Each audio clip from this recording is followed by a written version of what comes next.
Pancasila merupakan pedoman bagi setiap warga negara dalam menjalankan kehidupan sehari-harinya. Pancasila sebagai kenyataan hidup bangsa Indonesia tidak perlu lagi dibuktikan kebenarannya karena sudah legal. Pancasila tidak perlu ragu untuk mengamalkan setiap nilai Pancasila. Berikut merupakan salah satu bentuk pelanggaran dalam pengamalan nilai-nilai Pancasila dengan simbol padi dan kapas adalah simbol padi dan kapas ini merupakan sila ke-5. Oke, kita lihat poin A, adanya pelanggaran HAM pada masa Orde Baru sehingga masyarakat menuntut kemerdekaan HAM yang tertuang pada amandemen pasal 28 Undang-Undang Dasar dan terbentuknya Undang-Undang Nomor 39 Tahun 1999. Ini terkait pelanggaran HAM ya. Nah, ini sudah jelas teman-teman, ini yang melanggar sila kedua. Sila kedua gambarnya rantai ya. Nah, kemudian poin B, pudarnya semangat nasionalisme, cinta tanah air, dan rela berkorban terhadap bangsa dan negara akibat masuknya budaya barat. Ini sudah jelas melanggar sila ketiga. Gambarnya pohon beringin ya.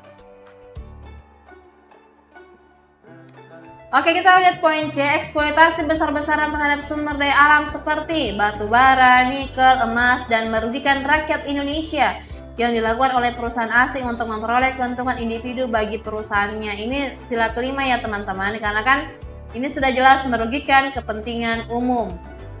Oke, kita lihat pilihan lain, hilangnya rasa hormat dan menghargai terhadap sesama akibat dari jiwa sekulerisme dan hedonisme masyarakat pada era globalisasi saat ini. Kalau sekulerisme itu artinya negara atau sistem politik suatu negara itu harus dipisahkan dengan agama. Jadi negara itu harus berpisah dengan agama. Ini sangat bertentangan dengan sila pertama. Kemudian hedonisme, dia ini ya kebiasaan individu. Jadi individu yang berbuat atau melawan hedonisme itu artinya tujuan hidupnya itu selalu seputar terkait materi atau kehidupan dunia ya. Nah, ini berkaitan dengan sila kelima, karena kan ada tuh dalam sila kelima butirnya tidak boleh hidup tidak diperkenankan bergaya hidup mewah ya dan melakukan pemborosan. Ini sudah jelas melanggar sila kelima. Kemudian memudarkannya sikap dan perilaku bermusyawarah saat mengambil keputusan bersama. Ini sudah jelas melanggar sila keempat. Ini gambarnya kepala banteng ya.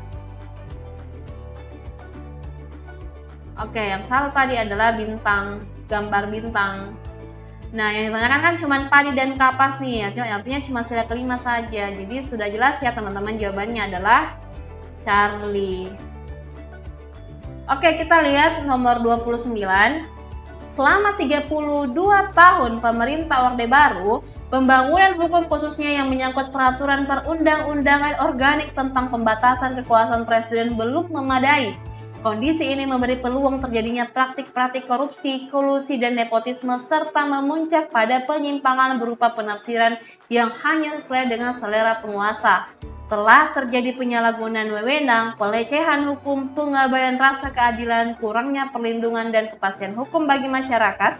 Pembinaan lembaga peradilan oleh eksekutif merupakan peluang bagi pengusaha melakukan intervensi ke dalam proses peradilan, serta berkembangnya kolusi dan praktik-praktik negatif pada proses peradilan. Penegakan hukum belum memberi rasa keadilan dan kepastian pada kasus-kasus yang menghadapkan pemerintah atau pihak yang kuat dengan rakyat, sehingga menempatkan rakyat pada posisi yang lemah. Saat sidang tahunan Majelis Permusyawaratan Rakyat Republik Indonesia mengesahkan amandemen ketiga Undang-Undang Dasar 1945, dalam sidang itulah diresmikan salah satu lembaga negara yang diatur secara khusus dalam konstitusi atau dasar negara dalam pasal 24B. Apakah nama lembaga tersebut? Nah, kalian harus tahu teman-teman, kalau pasal 24 itu dia mengatur terkait kewenangan lembaga negara, lembaga yudikatif. Jadi pasal 24 itu selalu seputar lembaga yudikatif.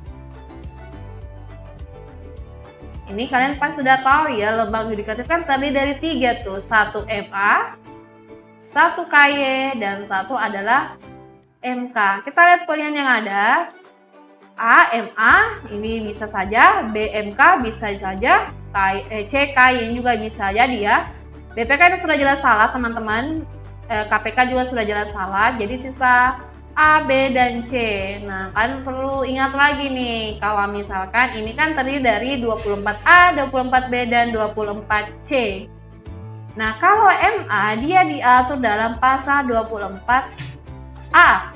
Kalau KY dia diatur dalam pasal 24B. Dan MK itu dia diatur dalam pasal 24C. Nah, pertanyaannya kan 24B, teman-teman. Jadi, jawaban yang paling tepat adalah KY, Charlie ya.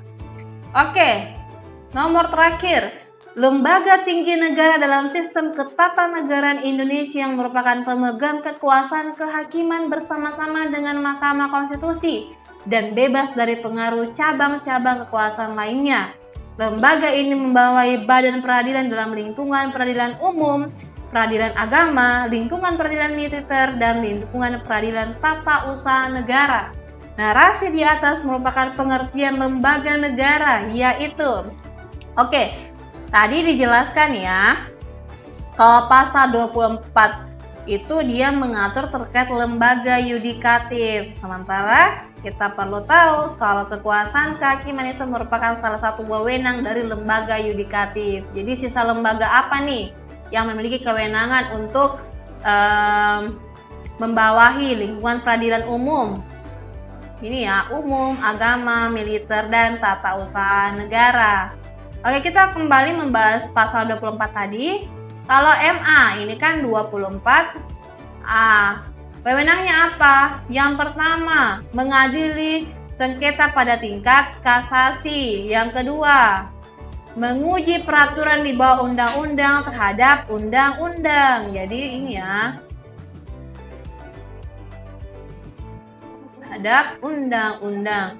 Nah, kemudian kalau misalkan KY itu juga punya dua tugas.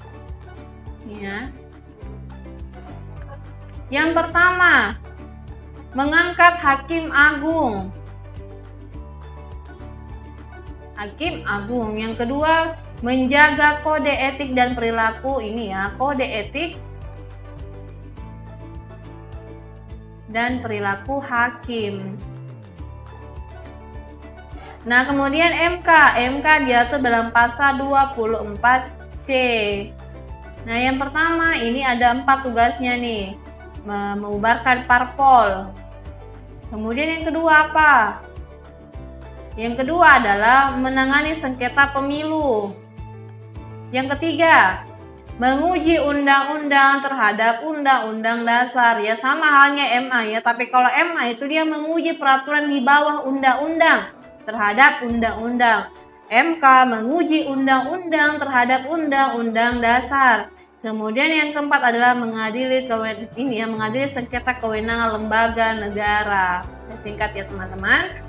Nah, kita lihat ke MA dulu. Jadi kan ini mengadili pada tingkat kasasi. Otomatis kasasi kan adalah tingkat terakhir ya.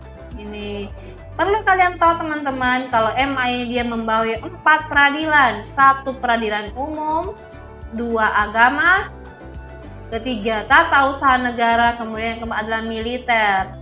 Nah, umum misalnya ini kasus terkait pidana, kasus perdata. Kemudian kalau agama itu ini khusus untuk orang yang beragama Islam ketika mau bercerai misalnya, kemudian terkait pembagian hak waris itu dibawa ke pengadilan agama. Bagaimana kalau misalkan orang non-Islam nih mau bercerai, mau mengurus terkait sengketa perceraian ya, atau kewarisan nih. Nah, dia itu bisa dibawa ke pengadilan umum. Kalau tata usaha negara ini mengadili sengketa pejabat tata usaha negara. Kalau militer itu dia mengadili sengketa terkait TNI ya. Nah, jadi yang paling tepat sudah jelas teman-teman ya, berdasarkan yang saya jelaskan, jawabannya adalah delta.